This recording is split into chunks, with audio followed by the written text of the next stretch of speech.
What are my TSP withdrawal options when I retire from federal service? This is an important question because if you guess wrong on your TSP withdrawals, you don't immediately feel it. But you will feel it 10 to 20 years from now when it's too late to fix and you end up tipping six figures to the IRS. That's what we're going to walk through in this video, and I'll also show you the one option almost nobody uses correctly and the mistake I see all the time when people roll money out of their TSP.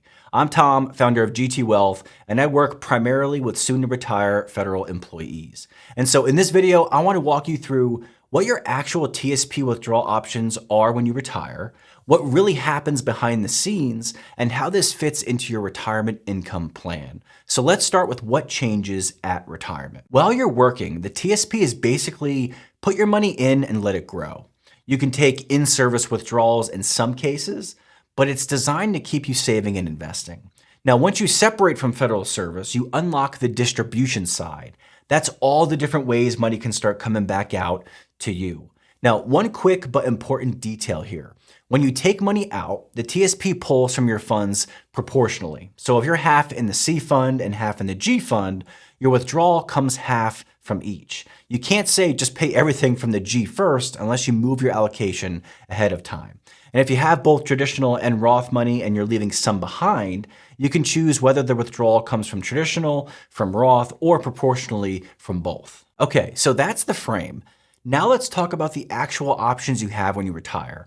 The first option is to do nothing and leave money in the TSP. If your vested balance is at least $200, you can keep it there, keep your current investments, enjoy the low costs, and delay any big decisions. A lot of people actually do this for a few years just to avoid rushing.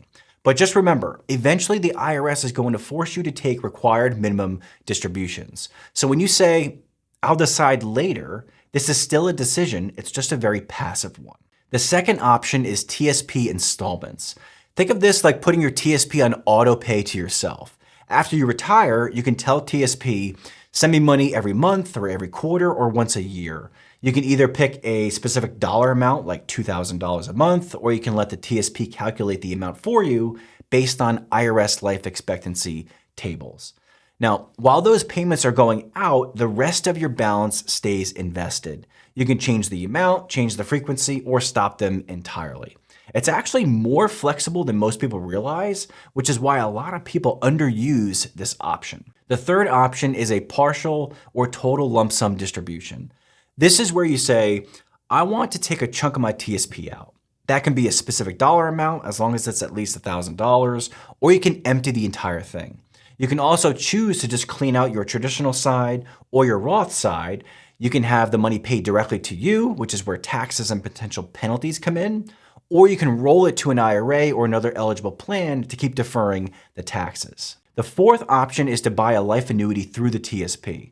That's basically turning part of your TSP into another pension. You hand a chunk of money over to an insurance company through the TSP, and they send you a check every month for life and potentially for your spouse's life, depending on what options you choose. The minimum here is $3,500 from your traditional side and $3,500 from Roth if you want to do both. And once you buy that annuity, you're married to it. There's no do-overs. Now, for some people, that extra guaranteed check feels really great. But for many others, locking up money they might need for flexibility down the road is a problem, and so many don't take this option. You can also mix these up. Someone might leave part of their balance in TSP, roll part to an IRA for more investment or tax flexibility, and then set up investments from whichever bucket makes the most sense. Okay, let's talk about what actually makes or breaks this, digging into taxes, penalties, and RMDs. Traditional TSP money is pre-tax. You didn't pay tax on it going in, so it's generally taxable when it comes out. Roth TSP is after-tax money. Your contributions come out tax-free, and if you meet the IRS rules, your earnings can come out tax-free too. Now, where people get burned is when they take money paid directly to them, don't roll it over properly into a tax-deferred account, and suddenly they have a big taxable event they weren't planning on. Then there's the 10% early withdrawal penalty. If you take taxable retirement money out too early, before 59.5, you may owe that on top of income tax. One big exception for federal employees is if you separate in the year you turn 55 or later. Now, if you do that, TSP distributions from that employer plan can avoid the 10% penalty. So order and timing really matter here. You can have the right accounts and still get punished just because you moved money in the wrong year. I've sat across from people who moved money too early to an IRA before 55, not realizing they just gave up that flexibility and now have to pay the penalty on top of the taxes. And then there's required minimum distributions. This is the IRS saying, you've deferred the taxes long enough, now you have to take some money out and pay us the tax. So once you hit the RMD age, 73 or 75, and are separated, TSP calculates the minimum you need to take from your traditional balance each year. If you don't, there's a huge 25% penalty. And if you're married, there's another layer added in here that's really important.